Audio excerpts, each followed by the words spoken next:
Hoje a gente vai mergulhar numa história bem antiga, mas que, sinceramente, parece que foi escrita ontem. É uma narrativa que vem do livro de Ezequiel e fala sobre uma comunidade em crise.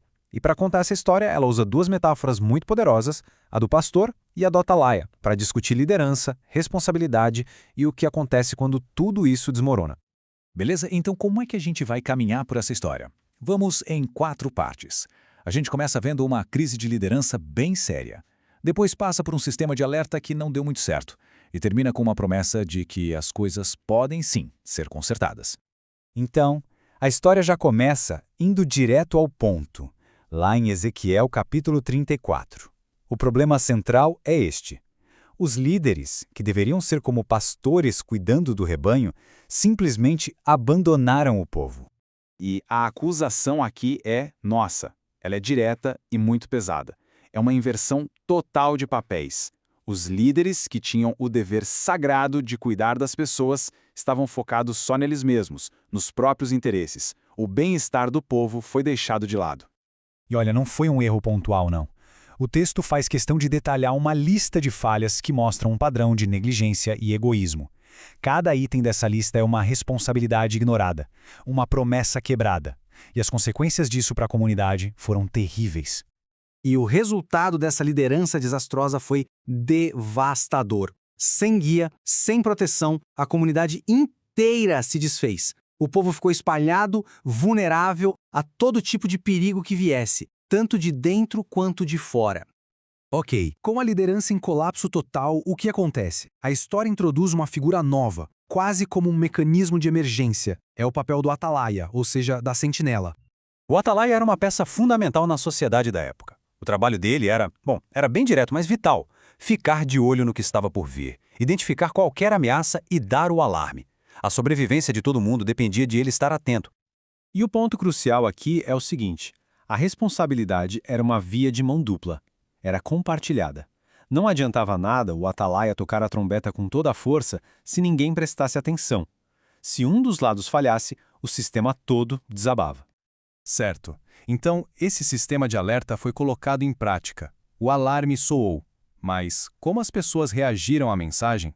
A resposta é o que mostra uma desconexão impressionante entre o que elas diziam e o que elas realmente faziam. Olhando de fora, parecia que a comunidade estava super engajada. O texto até descreve as pessoas se reunindo, animadas, dizendo umas para as outras: "Ei, vamos lá, ouvir a mensagem." Dava a impressão de um interesse genuíno. Mas a realidade era bem outra. Aquela atenção era superficial. As palavras de devoção eram só da boca para fora, porque na prática, o coração, o interesse real, continuava no mesmo lugar de sempre, buscando vantagem própria. Os avisos sérios acabaram virando uma espécie de entretenimento. Exatamente isso. Eles ouviam, mas não escutavam de verdade. A mensagem era bonita, era até agradável, mas não provocava nenhuma mudança real de comportamento. Era uma hipocrisia que paralisava qualquer chance de a comunidade melhorar. E para piorar esse cenário interno complicado, ainda tinha a hostilidade do lado de fora. Os vizinhos, o povo de Edom, não olhavam para aquela crise com compaixão, não. Olhavam com ressentimento e até com raiva.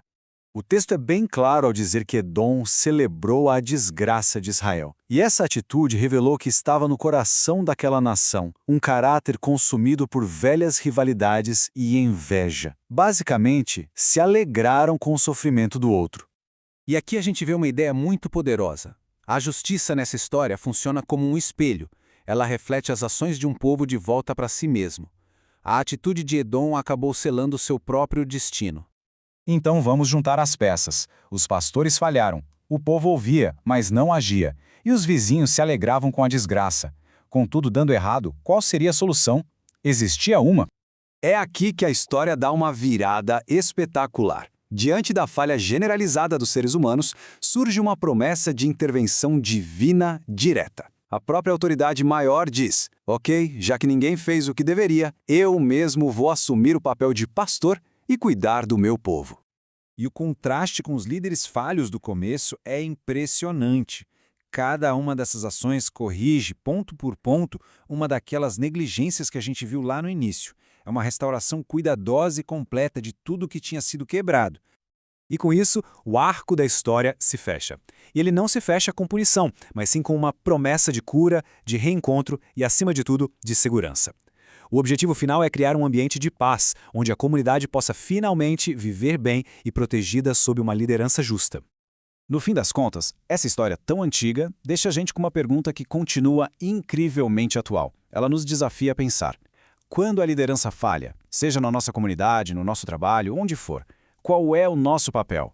Onde é que fica a verdadeira responsabilidade?